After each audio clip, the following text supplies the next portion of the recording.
Dr. Gus, you really stirred things up with our last episode, man. So had to bring you back. I appreciate you making the time. Yeah, thank you, Jason. We had a great time together that day, and I'm glad that so many people were enthusiastic about learning these truths. It just tells me that, people are ready. They're ready to get healthier. They're ready to experience the, a sense of authentic health, not the just sort of do something, put a patch on, feel better for a little while, but not get healthy. Exactly. And one of the things that, okay, so we took a really kind of a buzzy topic, which is semaglutide, or better known to most of the public at this point as Ozempic. And I basically brought you on because I was getting so many questions about it. Then I think, it's kind of like they say, the further you get from shore, the deeper the water. Well, I brought this in. It was like drinking from a fire hose because there's so much. But one of the things that I've continued to get questions about, and I know since some of your patients and people that you deal with, since they've heard our episode, they're like, well, okay, but that whole protocol part, that's what I need to know about. And that's what I've been asking, because I've had people that have reached out to me since our conversation that were either both. They're taking it, and they're not saying that they're fearful, but they didn't realize exactly how much they should be paying attention to managing their body as opposed to just getting the shots, losing the weight, and thinking everything's going to be okay. So I want to talk today about this whole protocol aspect of making sure you have the greatest success as you decide to incorporate maybe these medicines and just body composition in general. So, man, let's answer some of these questions. Folks, if you're listening, we're going to go deep in the weeds. If you are looking to change your body composition, if you think that part of the strategy is semaglutide, Ozempic, whatever the brand or whatever you choose, that's what we're hoping to get out of the way in this conversation. And I know I've had the questions, Dr. Gus, you've had some, so feel free to cover yours specifically, but let's just get started with kind of what feedback you've received from our listeners. You won great feedback. I appreciate all of it. A lot of enthusiasm again, and also, from the many people that I've shared it out with, and then they've shared it with other people. So excited about that. The mostly questions about the practical points, okay? Because like you talked about, man, we couldn't help ourselves. We went off on tangents and we discussed deep aspects of health. And some people are really eager to get just a quick walkthrough. Okay, just tell me the main points. What is it I need to know, and how do I apply it, so that I feel like I have my instruction manual. And you kindly took my documents and created well-organized ebooks that will be able to offer them that explain this very clearly. But I thought we'd have a chance here just to talk through it really quickly and explain in detail. And then some of the other questions I received, they were specific things that we'll cover, like, well, what does it mean to do a calorie restriction then? Do I do this much or that much? How much protein is enough? What if I get the side effects? What tools can I use to tolerate that? And also, I had a lot of questions around, well, you mentioned that you don't have to get it as Ozempic, and I don't have diabetes. What do you mean by that? So I was going to explain that the peptide is available. Perfect. All right. So let's just get started. I'm going to let you take it because, again, we could go all over the map with this, but I think that generally speaking, a lot of these questions, there is a general theme there. So I think, just imagine that all of a sudden you've got 10, well, in this case, about 50,000 patients at once rolling up to a seminar on this. And this is that we're going to try to answer these questions. So where would you start, Doc? Yeah, let me start by just walking people through the protocol. And this won't take long. And for all the listeners, the ebook, the body composition ebook, Jason's going to make that available as a download. And it is really clear, and it will explain everything that I'm teaching you right now. So get that ebook and use it as a reference guide. I created it out of my experience with patients. Before I do this, let me give one disclaimer. What you're learning here isn't based on randomized controlled trials that were published in medical journals. I think one day there could be, but I don't know when that'll be. What you're learning is based on my experience with real human beings working in my clinic over a long span of time, and constantly trying to figure out this puzzle of how we can improve not only their body composition, but really their metabolic health, reverse insulin resistance, normalize blood glucose, primarily so that they can be healthy and stay healthy. And I've experimented with a lot of different approaches. And of course, with these peptides, we got excited with the potential and observing the different outcomes and trying to figure out why are people experiencing these different outcomes and these different responses. And so it all kind of synced up into this protocol. And if you decide to apply what I'm about to teach you, you're going to be swimming upstream in society. And a lot of people will criticize you, not in meaning to like in a negative way to make you feel bad about yourself. They'll be nervous that you're hurting yourself or you're doing something extreme or that this isn't safe. But I'm here to tell you that if you do it the way I'm sharing with you, it's not extreme or unsafe.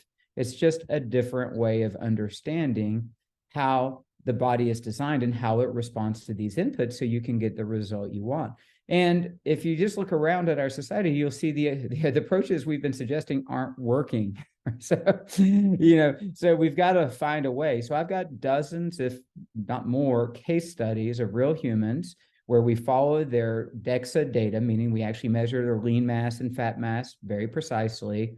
We place them on these protocols. We use these peptides. Sometimes we don't use the peptides. A lot of people get a result without the peptide.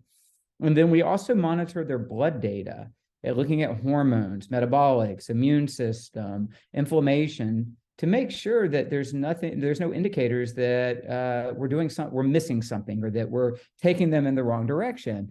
And all of these case studies that I can show you we're batting 100% right now. People who utilize the specific teachings I'm going to share with you get a good result every time and are healthier and feel better. They're not in danger. They're not going to get sick. In fact, they're now much less likely to get sick. So please understand that, but also understand I'm sharing with you my experience and my understanding of the body. I'm not out here to make claims that trials have proved that this is the way to do this. And I'm sure we'll get better over time. I think it's very important, real quick, Doc, because that's one of the things that's one of the questions I have received from people that would consider using this protocol, meaning adding semaglutide into their body composition toolkit, and they're just like, no, this is just too good to be true. There's just no way. There's not going to be long-term adverse effects. Jason, I'm just sorry. Come on. There is a boogeyman around the corner. So I think that this is really good to help scientifically dispel that. And again, going back to what you said, is having your own patients that you've tracked and followed with good data to and by the way, neither one of us are in the pocket of big pharma. We get nothing from this. So I think it's very important to make that clear. There's no reason for us to come on here. It's just literally to help you better understand it. Yes. And what I'm here to do is not to convince you to use semaglutide. I'm here to convince you, if you want to improve your body composition, to apply this understanding so that you get the best result. And maybe semaglutide's a useful tool for you. Could be. But it's not necessary. We can get people there without it. But this is much more about the principles of your body's design. So you understand this, because the more you understand it, and it resonates with you, the less likely you're going to get fooled in the future by fads and things. You just know it. And these principles are really quite simple. And truthfully, they're just kind of common sense. It's just sometimes hard to find given all the fog of information and people selling stuff out there. So essentially, we talked about this last podcast, so I'll keep it brief, but your body runs on nutrients and calories. Now, there's more to it than that. There's electromagnetic energy fields. I mean, there's all kinds of things, but we're just going to keep it in this particular level. So food is about sustenance. Same thing with water or beverages, right? And then breathing air. You're putting everything in your body it needs to be able to maintain structure and function and create energy. And then, as you know from our last podcast, the very nature of our food has changed. The vast majority of it is minimally nourishing and typically somewhat toxic, containing harmful elements. And so it's really affecting our body.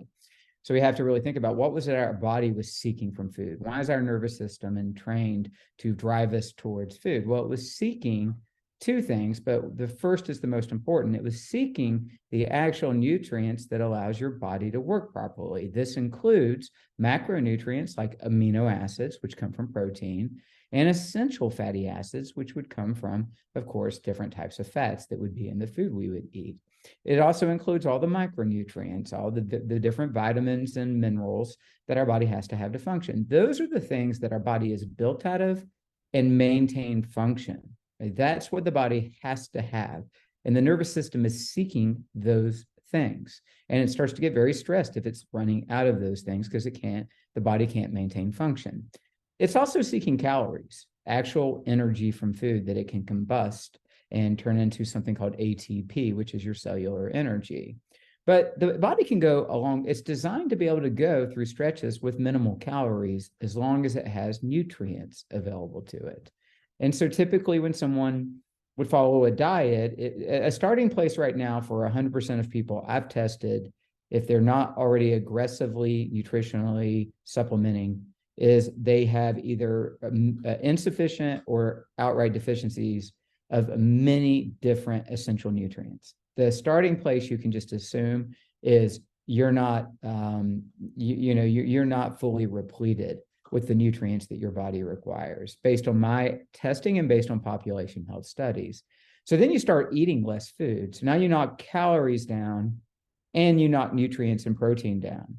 Well, you're taking a body that's already lacking what it needs to maintain health and vitality, and you're just cutting it all back. So yes, you're going to lose weight because your body has to create that energy, and it will.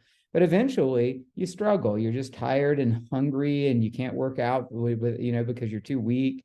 And that's not typically because you've run out of calories, unless you're so lean that you look like somebody who needs to eat some food.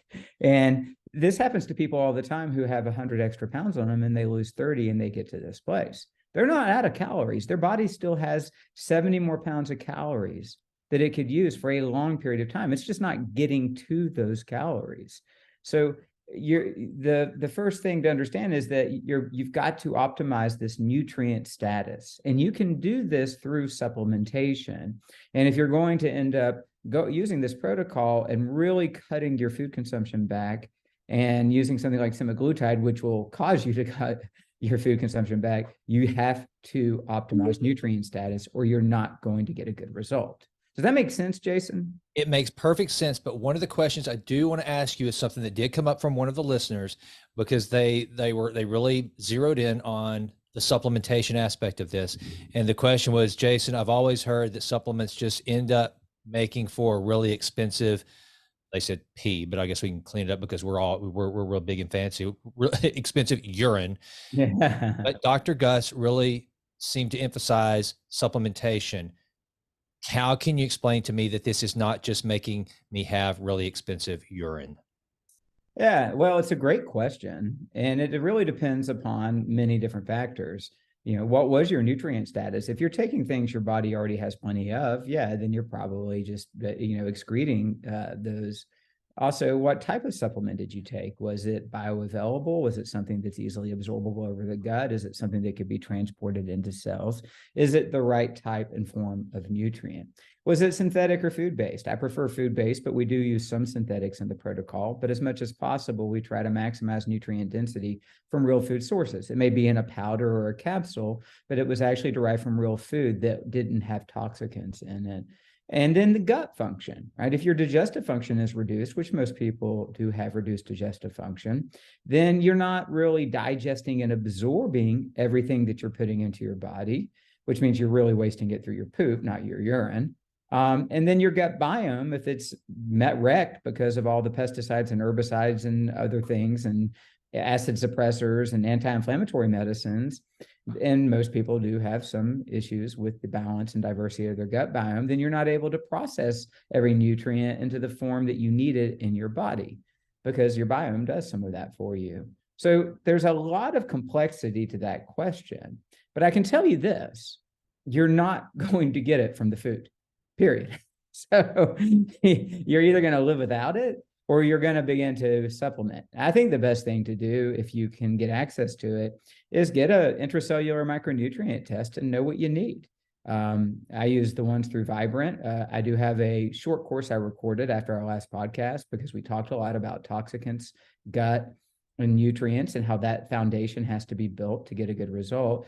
And in that course, I'm talking through each of those tests. I'm showing my results on those tests and what you learn and what would I do about it. So anybody who's really interested in better understanding what I mean by these tests and what they look like and how do you understand and interpret them, I did create that. And that's Jason's going to make that available at some point as a free download for anybody who wants it.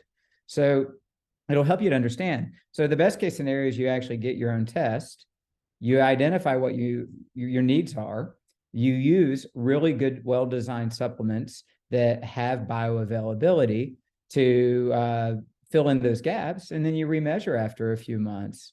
And that's what we do. And we typically see the patient's nutrient status is now optimal and they're in good shape. So, ultimately you are going to have some of the supplements end up in your poop or your urine. Some of them are going to end up there and not get into your body. But if you just hope to get it through the food supply, then you're hoping in vain. It's just not going to happen for you unless you are a regenerative farmer or a part of a regenerative farm community, and everything you're getting is from nutrient replete, healthy soil and healthy livestock. If that's your reality, you might be getting everything, but even then, you're probably missing stuff.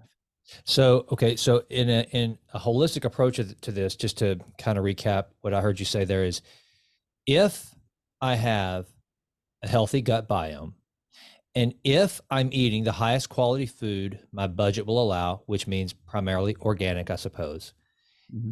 And then because I have a healthy gut, I'm getting nutrient dense food, because the fact is, even the greenest of green leafy greens, if not organic these days, so much of the nutrient is just kind of diminished by toxins and just kind of the first world we live in. And if I do those things, then not only will it impact my overall health, but it will make me better able to utilize to the greatest extent the supplementation that I'm going to need. And again, trying to keep this, because it is a lot. And I'm trying now, since we did cover so much the first time, to try to put myself in that listener's position that they don't geek out on this stuff like you and I do every day. So I'm thinking, okay, wait a minute. Okay, so here's what I'm hearing. I'm thinking about doing, I want to do something for my body composition.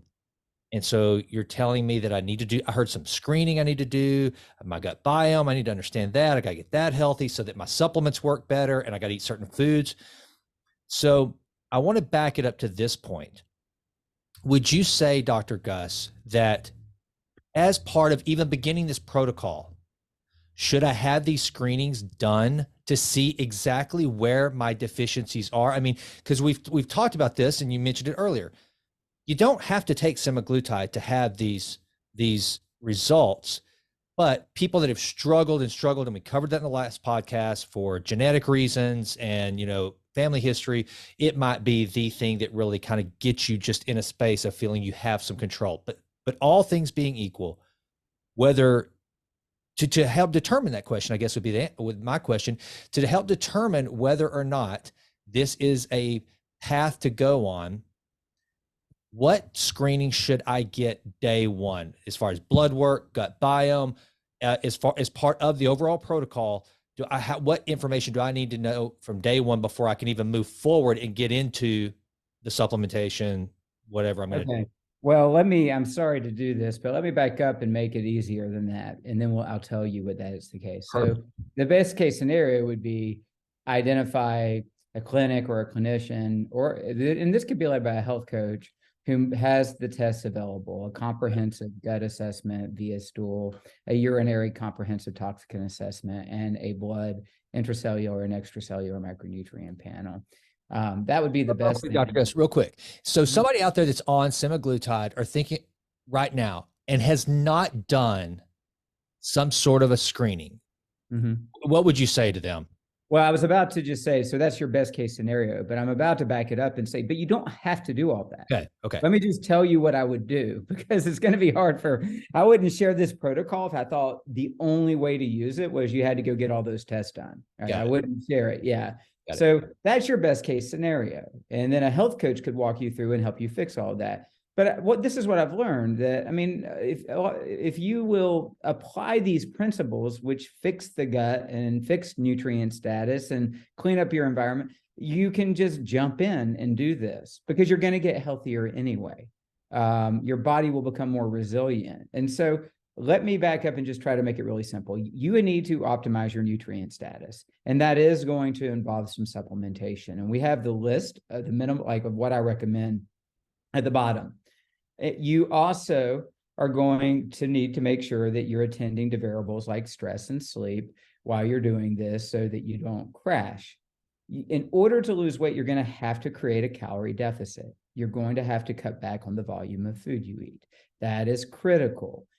If you don't have to use semaglutide, but in my experience, if you're trying to get your body to migrate from a particular weight that it may have been at for a long time, when we talked about set points in the last discussion, and you're trying to get your nervous system and your energy balance system to say, hey, we can go to this new place, and you have all this inertia and resistance working against you, that usually if you go ahead and force your body to make that adaptation, it'll happen easier, and more quickly. What I mean by force is you really cut down your food volume, like a serious calorie restriction where your body has no choice but to begin to access stored energy. So what have my patients that I've been working with do? They've often started at under 1,000 calories a day, which is a low calorie diet for virtually anyone. And most of them ended up finding out that they could go under 600 calories a day, maybe 5 days a week, 6 days a week. Some days maybe they ate 1,200. We don't get too caught up on that. But that most of them could eat under 600 calories a day in a sustained way, dropping weight, working out consistently, and feeling really good while adding strength and muscle. So you have to create this calorie restriction. And this is on the guide. And I recommend if you do this and you're going to supplement and optimize nutrients, you cut it down under 1,000 and maybe even 600. That's not a lot of food. You'll probably need to track it. It's very easy to overshoot that. Then we have to maintain our muscle. So if you cut back your calories, but you maintain optimal nutrient status, including the amino acids, which are critical, but you don't create a stimulus for your body, for your muscles or your metabolic rate, then your body will begin to slow your metabolic rate, and it will begin to go to your muscle tissue to get some of its energy. And because that's what it wants to do. It wants to conserve your fat storage, or at least portions of it, and take away muscle, which is expensive tissue. So we don't want that to happen. Our end goal is we lost body fat, but we gained muscle. And historically, we didn't think that's possible. It's called recomping the body. We now know it's very possible if you apply the right principles for people who have a good bit of weight to lose. It appears to be even possible for people who are near optimal body comp if they use this. I learned that myself using this protocol after the first of the year, but that's a different discussion. So what we have to do is, while we're doing this, and we're going to cut our calories back, we're supplementing to optimize nutrient status, we push our metabolic rate up by maintaining our levels of exercise, in fact, increasing them or adding exercises if we haven't been, taking walks, standing more than sitting, moving around. But we absolutely do some form of structured resistance training for strength. Now, I have a resistance training guide I'm going to share with Jason that discusses those principles, and he'll share that as well. And it'll tell you what is it you have to do to meet this bar. But the reason for this is that if your muscles are receiving a stimulus, that they're needed, that they're being used, your nervous system will preserve them as long as it has amino acids available. So if you're not getting enough energy and you're not putting your muscles under stress, your body will take some of the muscle for energy. If you're not getting enough energy and you're not getting enough amino acids, no matter how much you're exercising, your body will start taking your muscles to make amino acids. So in our case, we're not getting enough energy, but we are getting the amino acids from a supplement, and we are doing the resistance training consistently to a threshold that our nervous system says, well, I can't let go of the muscle. It's being used every day. And the body will actually respond to that and keep and build muscle while you drop fat.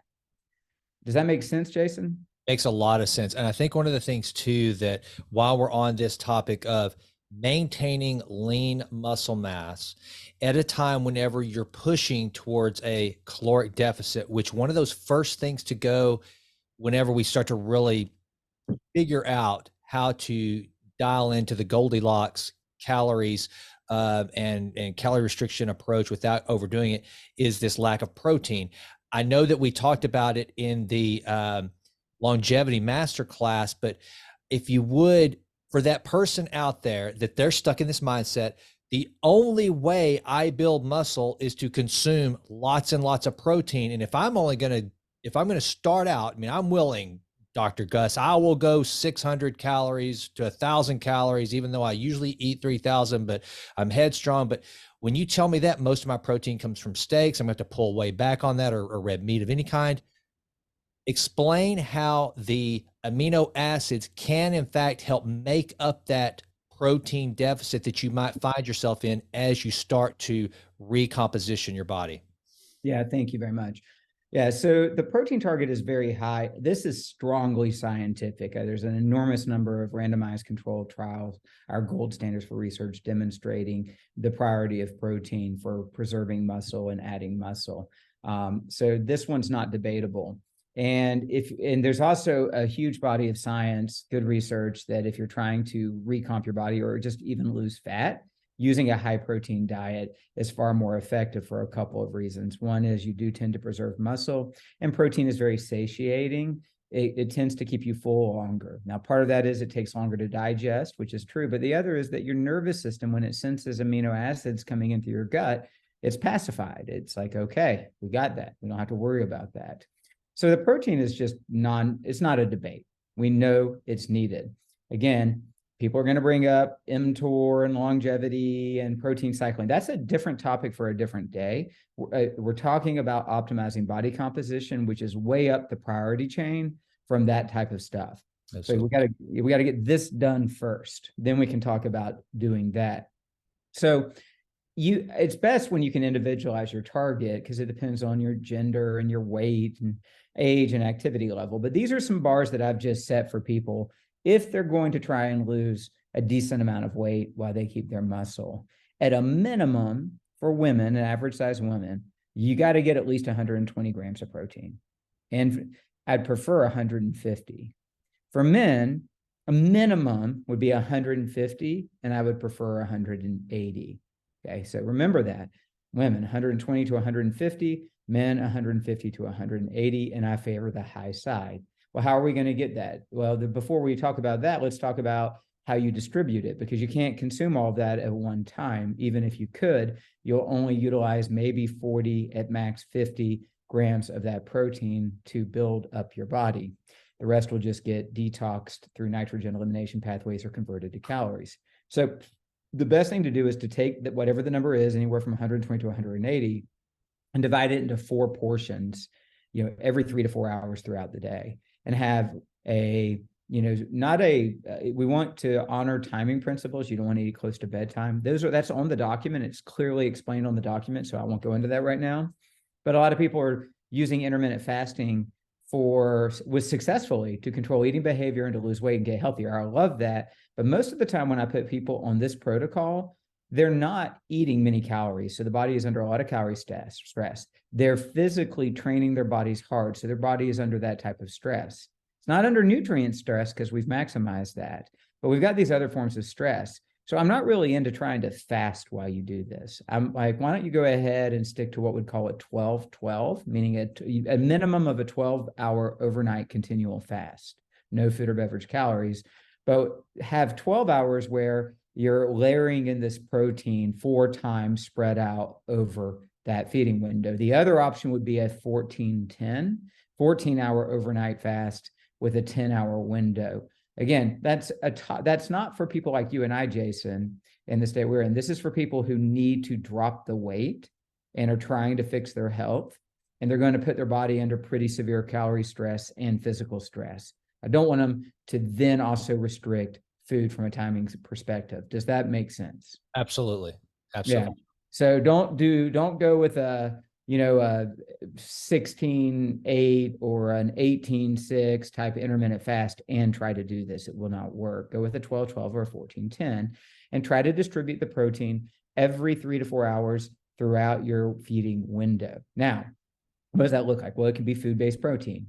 the most utilizable and nutritious sources are animal proteins such as beef, well, eggs first, pasture raised, and then pasture raised, natural, humanely treated beef, bison, elk, ruminant animals, venison, things of that sort.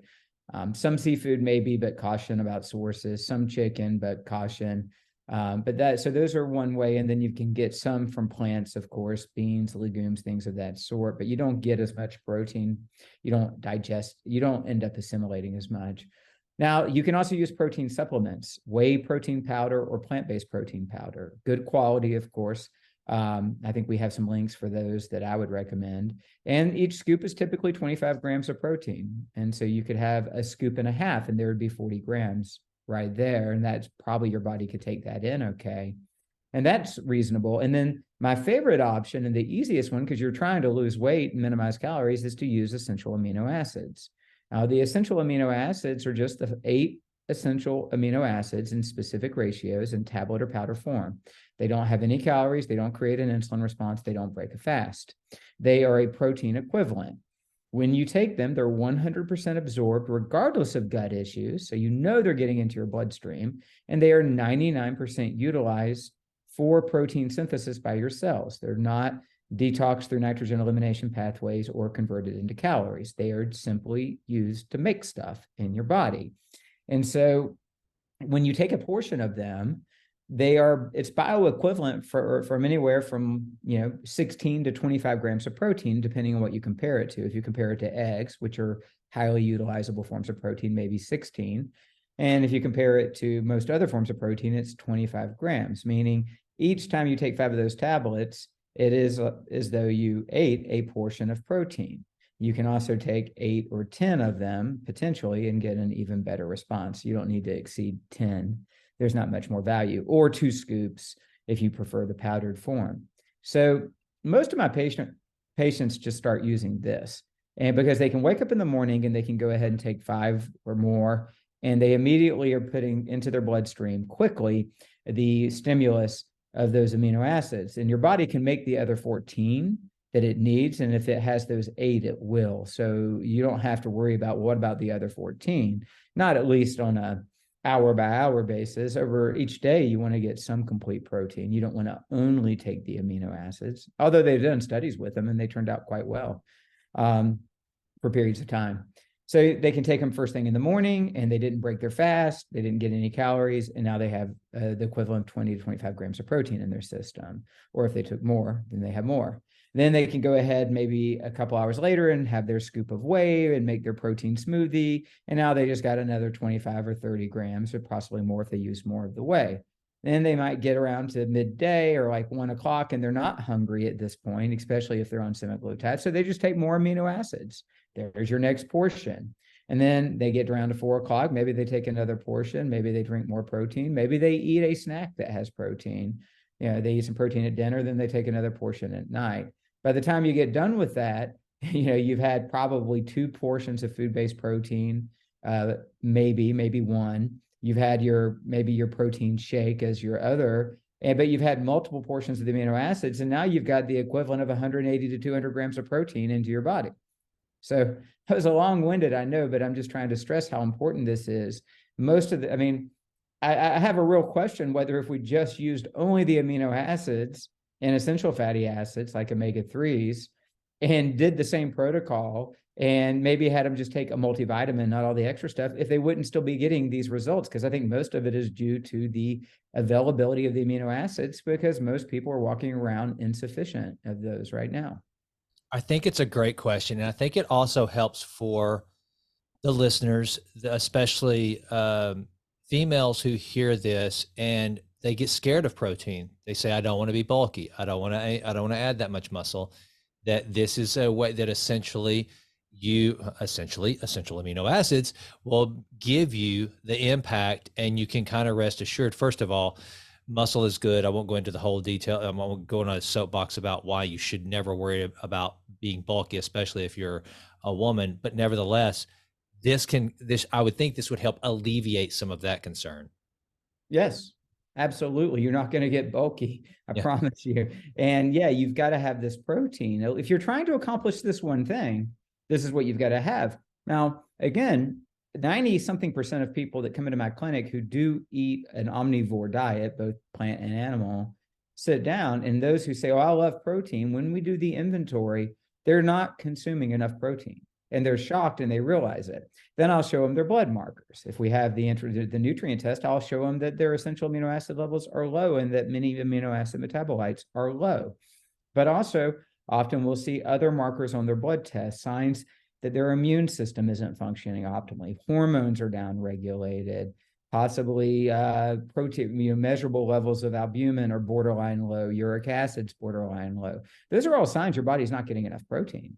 And that's going to contribute to loss of muscle, loss of bone. The number one cause of osteoporosis is not menopause. It is insufficient protein intake. Menopause definitely plays a role, and other factors play a role, but just not having enough of the building block, bone 70% protein, that you make bone out of is what causes osteoporosis, and age and other factors. So that's always like step one. It's like the first thing I'm trying to fix with everybody I work with. And I'm like, they should be saying, well, why did I have to spend this much money just to learn to eat more protein? Yeah. But I'm like, you just like, and you can just look at the blood work later if you only fix that one thing. And we never only fix that. We try to fix the whole system. But in patients where maybe that was really about it, it was like that was the one thing they were missing, everything just like falls into place beautifully. Suddenly, like, immune system, hormones, and DEXA data, and lean mass in response to exercise. And I'm like, thank you. You're finally, and their hunger goes way down because their nervous system isn't freaked out trying to figure out when is it going to get the amino acids it needs so it can maintain the structure and function of the body. Fantastic. Okay. Now here is something, unless there's another question that you want to cover about the protocol, I do have one that I thought was pretty good for anybody listening to this that someone sent to me. Do you have another question from a patient that you want to? I don't, but hold that question. I just want to back up one moment and say, remember, you're going to optimize your nutrient status using supplementation. You're going to create a pretty severe calorie deficit. You're not cutting out nutrients, you're cutting out calories. You're going to physically train your body and your muscles so that you keep your metabolic rate up and you keep and build your muscles. It's that what we're talking about is that really that simple. Yeah. Yeah. And it's also, yes, because it seems to be, it's the one thing that I keep telling everybody that if they're not thinking about what they're doing to their muscle and their potential bone density in older age, then they are.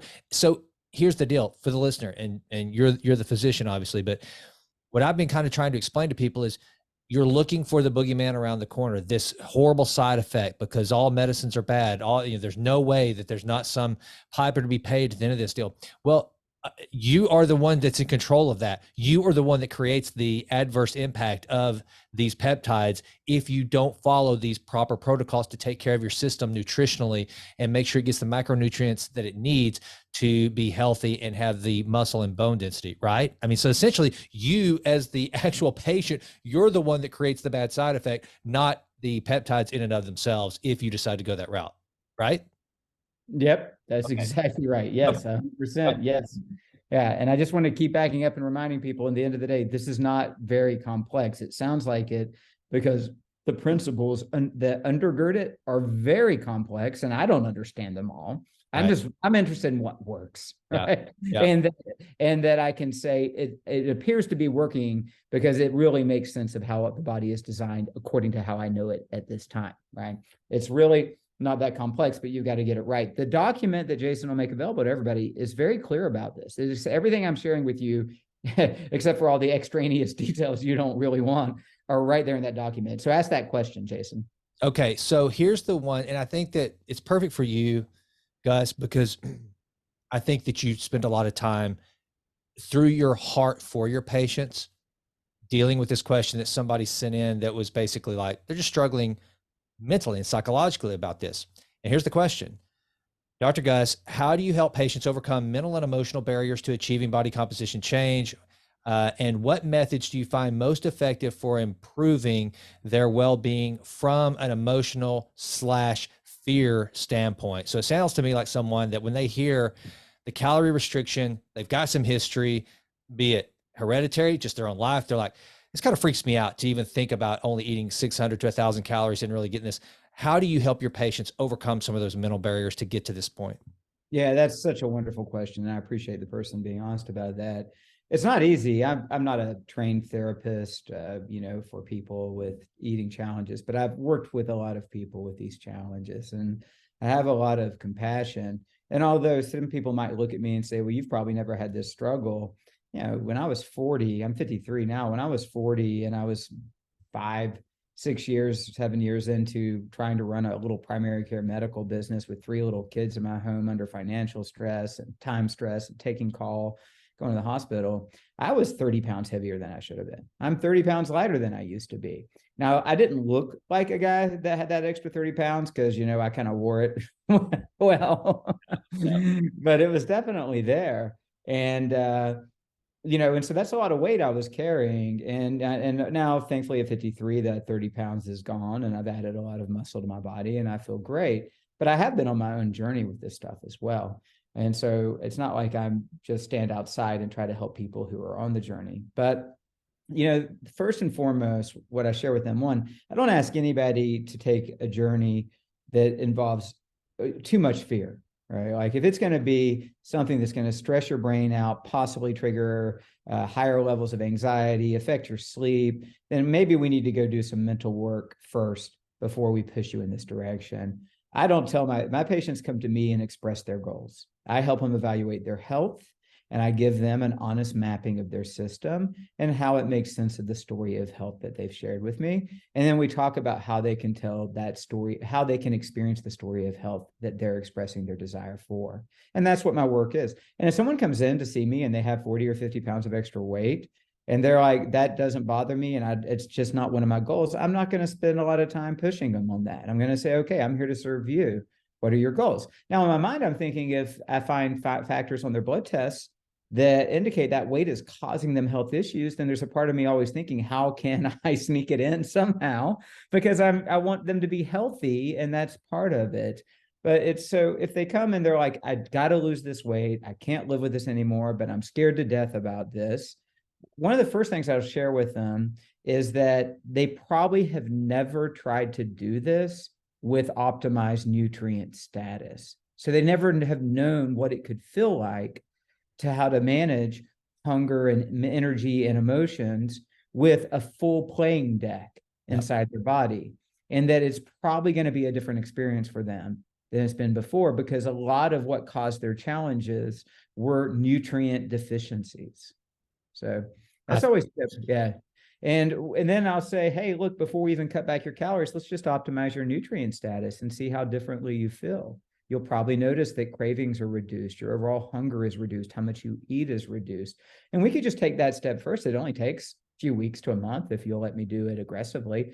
We'll get everything pumped up inside your body, and then you'll have that experience. And that can work quite well for them.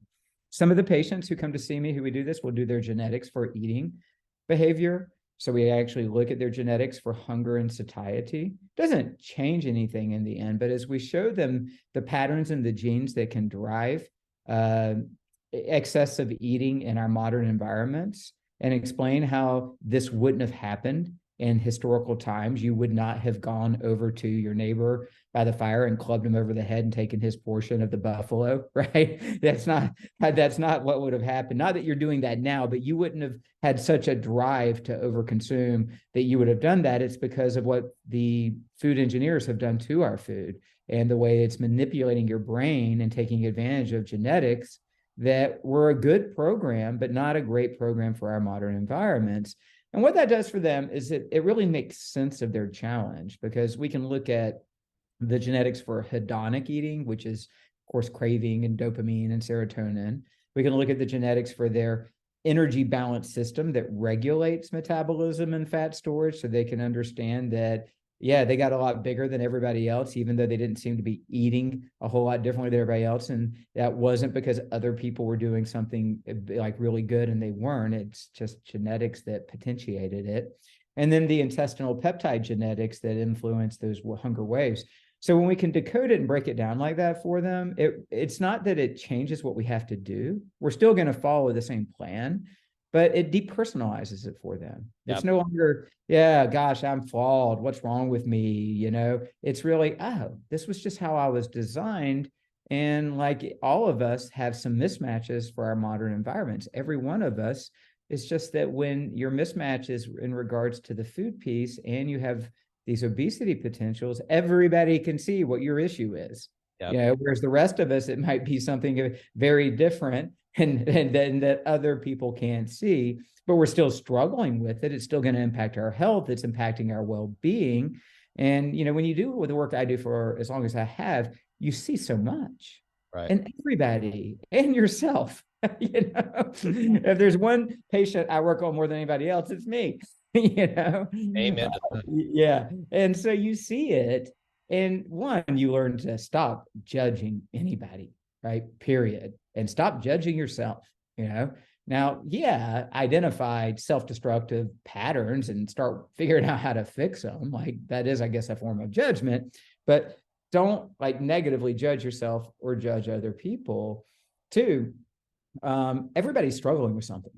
So, and the modern environments with the changes in air, water, and food, the toxicants, the unnatural electromagnetic fields from all of our tech, the screens, the distortions of our circadian biology, every single human being has some parts of their biology that are just not doing well and they need to get fixed. And then the marketplace is responding to that by saying, hey, if you walk into this one store, here's alcohol, nicotine, and possibly cannabis, depending on what state you live in, soon to be psilocybin in many places, and psilocybin has some potential therapeutic benefits, but whatever, you know. And then there's sugar and caffeine and, you know, MSG and chips with 7 different flavors coated on top of them. Like, it's like you walk into the average, and nothing against convenience stores, and it is just a big trap for your brain of toxic stuff that, you know, and it's the cheapest stuff too. Yeah.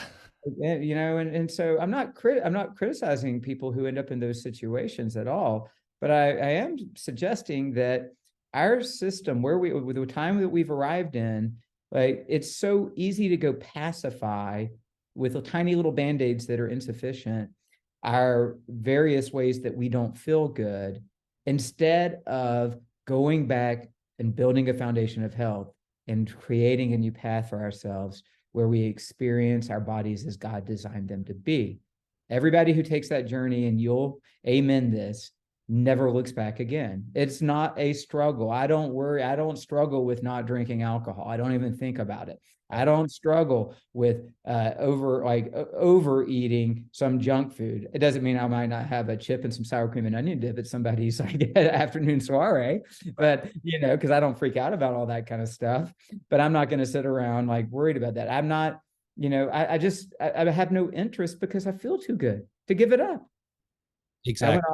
I went off on a long tangent there. I told you I wasn't going to do it, and I couldn't help myself. But Well, you know, I'm hoping that's encouraging, like to the asker of this question, as well as others, that there is hope. Hope is a very powerful word. And there are a lot of people that go on this body composition journey that they're at their wits' end, man. They're just like, this is something I just can't. And then they give up. And I just, to me, that's the most heartbreaking thing, is because I do. I mean, I sit here, and to your point, when you understand what it means to have your body, at least to a point, we're never going to be 100% perfectly optimized, but to a point where you just, again, you're so obsessed with feeling good naturally and the way our bodies were designed, that I want that for everyone. I mean, to me, so that's why I really want to make sure I got that question in there, because I think it's important. And I think you do a very good job of this, Gus, in understanding, again, there is just a component for a lot of these patients that you see of just, I'm hopeless and I feel helpless. And that's what I think you give them. When you start talking about the genetics, when you start talking about when you start opening their eyes to the modern day habitat, it answers some questions. And when we have answers, then we can start to feel a sense of certainty and a sense of control. And that's what we all hate, is to feel, I mean, I'm the same way. Whenever my weight starts creeping up as vain as long as I know why, if I can look back and go, well, no wonder. I mean, I had a pizza the night before. I drank a lot of water. I didn't do anything to sweat. And so Yeah, bumped up 2 or 3 pounds. I know why. Those times, and this does still happen occasionally, where all of a sudden I'm holding some weight for some reason that I can't explain away based on temporary diet. I'm like, it freaks me out. I don't mind the couple of pounds as long as I can explain them and know why and know how to get rid of them. So I think what you're doing is you're giving people the hope to say, hey, we understand. Here's why this is happening. So it's okay. So because we know why, then we can actually control. And I think that gives people a lot of hope. It does. And one other thing, a lot of people who are challenged by binge eating disorders or overeating challenges do have prior trauma they're masking through the eating. It's Absolutely. a huge thing. And so what I do typically is I try to pick at that a little just to see. They don't have to tell me the whole story if they're not ready. But if it's clear that there's a trauma root in there, I'll typically refer them for some deeper trauma work so they can try to get healed of that, and which can happen. And that way they can then move into this new paradigm without that provoking the eating response. But the final thing I'll tell them, in addition to, well, one, you've never optimized nutrient status. Two, let me show you why it's not really something you chose for yourself. Is three, for these people especially, with semaglutide, right? If we add this in, yeah, you might have some mental work to do on why you're using food this way and blah, blah, blah, the trauma. But the semaglutide, if you tolerate it well and we get it to an effective dose, you're not going to think about food. You're not going to feel the hunger. You're not going to struggle with the cravings, or at least they won't be as powerful. So I think it's a beautiful tool for the population of people who struggle with significant excess fat issues and eating behavior dysfunction. It's a beautiful, beautiful tool for these people. Yeah. And so just to that point, because I was trying to explain this to someone here recently after our episode, I explained it like this. If you're, and I'm using this as a generic term, if your drug of choice is food, and so therefore what the semaglutide can do is all of a sudden it takes that drug off the table as being the fixer of something that it's trying to, it's the salve, it's trying to soothe the pain, but all of a sudden you may still feel the anxiety. The cool thing is, this is just my uneducated opinion, is if you can remove that salve that is food, it's the comfort food, it helps you deal with stress, but now all of a sudden you're not craving that, then that removes a barrier between you and the real root cause of what is bothering you. It's one step closer, because now I don't have the craving to soothe that with food. So I'm just left with, maybe it helps you get a little bit closer to the issue so it can have a profound impact. So I think it offers like a real nice regulator on that type of issue, because we know there are so many people that whatever their addiction, food, porn, anything, if you can remove the desire and remove the power that your brain has been wired to receive from that thing, that's a pretty powerful thing. It's a really powerful thing. And I hope I don't get anybody out in this audience, but I'll tell you, spiritually, God can remove that for you. Now, it doesn't always happen the day you'd like. It doesn't happen right away. There's usually a tough walk. I've been through my own versions of this, of letting go of habits that I carried forward from my youth that needed to go. And it sure took a lot longer, maybe even years, in some cases decades, for the challenge, the desire to have to push through it, to find something else to do, to apply some of these techniques like that Jason teaches in his massively transformational habit course. You do, but then there comes this day where you're just released from it altogether. Yeah. And it doesn't even cross your mind. There's no longer a temptation. And that's the most beautiful type of freedom a person can experience. They're free to be that person they desire to be. And they can just walk in that naturally without having to fight for it. Yeah. Yeah. And I do, I see patients come in, and some of them have these remarkable transformations so quickly. And they're just blown away, and the joy that just flows out of them. And I'm like, God did that, not me. Right?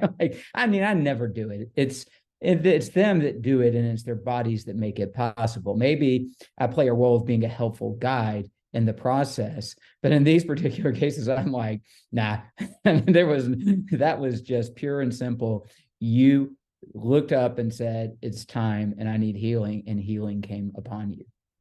I love it. All right, so let's give the people some ways to go even deeper. So, audience, here's the deal: if you're a do-it-yourselfer, Dr. Gus has graciously offered up all of his notes on the body composition protocol, what everything from, and he mentioned it. He's actually putting together kind of like just kind of the resistance training 101. You've heard it's because some of you listening, I guarantee you, you've never lifted weights. You thought, I don't want to bulk up. I don't want to lift weights. Why would I ever lift weights? And we're telling you, you need to add lean body mass. You do need to do that. So we're going to get to you for free, the body composition handbook that Dr. Gus, I have organized his notes. They were already organized. I just made them kind of look pretty. And so that's going to be available. I know that I'm trying to think, I'll probably have the instructions to how to get it in the show notes. I want to make sure that we get it to you the most efficient way possible between my channels as well as Dr. Gus's. But if you want to even go a step further, and you're not going to be in Asheville, North Carolina, and trust me, I can't afford Dr. Gus. The man has just got he's at this point, he's got too much demand and not enough Dr. Gus. But here's what you can do. He has created an entire in-depth course on body composition. So you can take these things that we've talked about, and you don't have to remember it all. And for the Jason Wright Show listener, for $79, and by the way, that's not what this episode's about. Dr. Gus just said, here, this might help. Let's just, if you want to mention it. So yes, I'm like, absolutely. For $79, you can actually take this course that Dr. Gus has developed, and you can start to apply this, and you can rewind and you say, wait, why didn't that work? So we're going to make that available. Again, the show notes will have it very clearly how you can receive that either from my platform and channels as well as his. And then what am I forgetting, Gus, that we wanted to make sure that everybody Yeah, so I'm giving Jason a lot to do here. All right, I'm glad if it helps these folks. And he said he can't afford me, but that's not true, because we got to keep Jason under 50, and he'd pay any price. That's right. That's true. That's very true. For that to happen. But yes, so there's the body composition ebook, which was a Word document, a Franken document I seamed together, that Jason converted into a beautiful ebook. And it's really well organized. I read it and I was like, this is great. And it has things in bold that you need to do. It discusses the calorie marks, the protein marks. It lists the supplements I recommend. It's all right there for you. Exactly. We're letting people. And you don't have to like push a button and listen to me soapbox for 10 minutes to like get through it. There's that, the resistance training guide that will teach you the essentials of how you keep or build more muscle. And there's a lot of different ways to do it, but these are what you've got to get done. And that's all based on science. A short document on essential amino acids to explain again why I love them and why I think they play such a helpful role and how to use them. An actual free course, which Jason will just pop out there later, so have your eyes on it, to walk through all those tests that I talked about and show you my results and what they look like, and teach you a lot of what I would do about that to build that foundation. It's an hour and a half of content I recorded that's going to be free for anybody who wishes to dig in a little deeper and see what I'm talking about.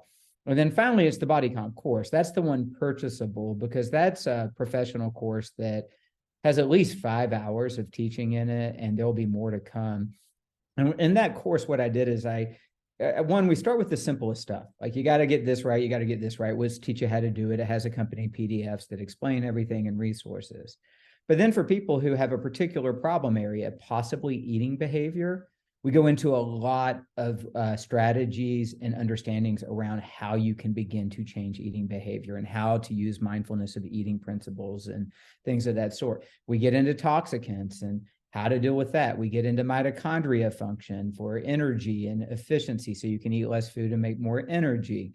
We get into peptides that you may consider, some of which you could go source on your own, that can accelerate weight loss or improve metabolic health, and botanicals that help. So it's all organized in various topics, and it goes kind of from like the ABCs to the more complex stuff to the more complex stuff.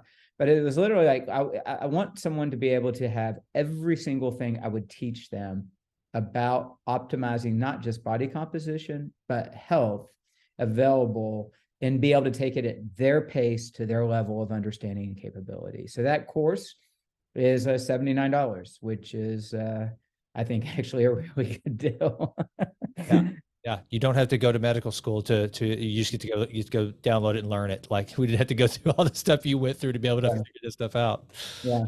And my goal is for this truth to get out everywhere for people. Regardless of how much neither Jason and I care that we would get any credit for that, or that everybody would buy the courses we're creating.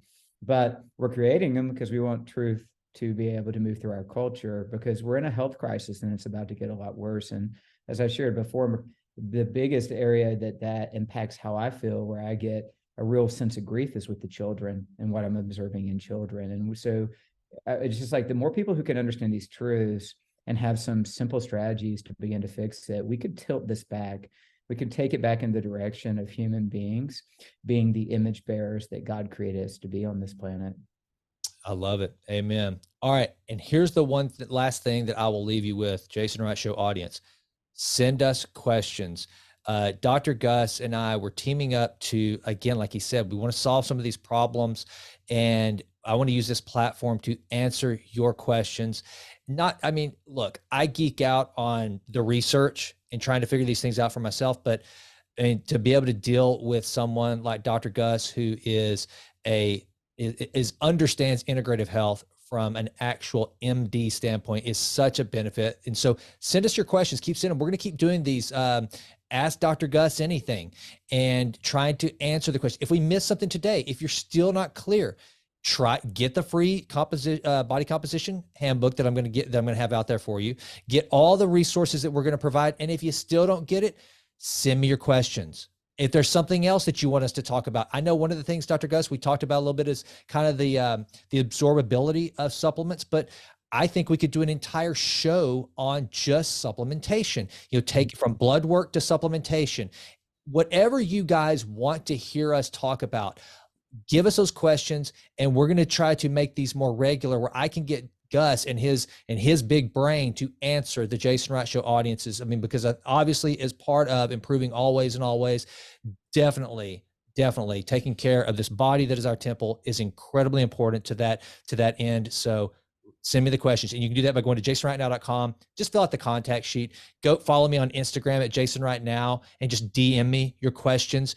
If you're not a subscriber to the Vitruvian Letter, then sign up for that at jasonrightnow.com, and you can literally just reply to the newsletter email, and I'll get that, and we'll have those questions organized for you.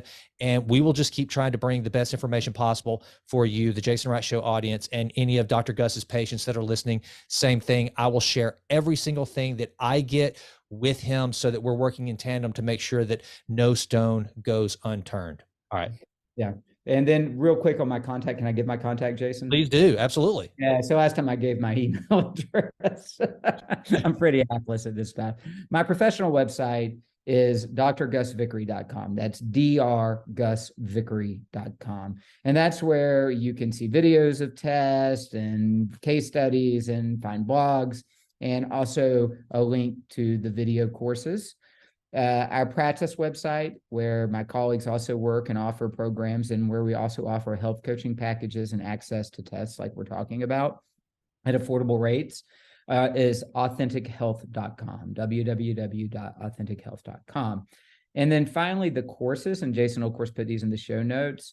There'll be links off our sites to them, but courses.AuthenticHealth.com will be the website. So courses.AuthenticHealth.com. If you're interested in the body comp course, or you'd like to get the download of the free one I talked about, where we go through the test and the foundations. Perfect.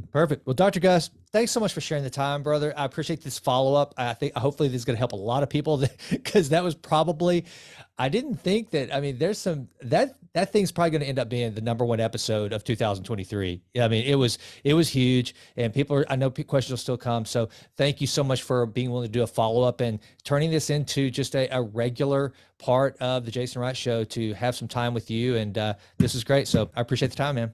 Thank you, man. So great.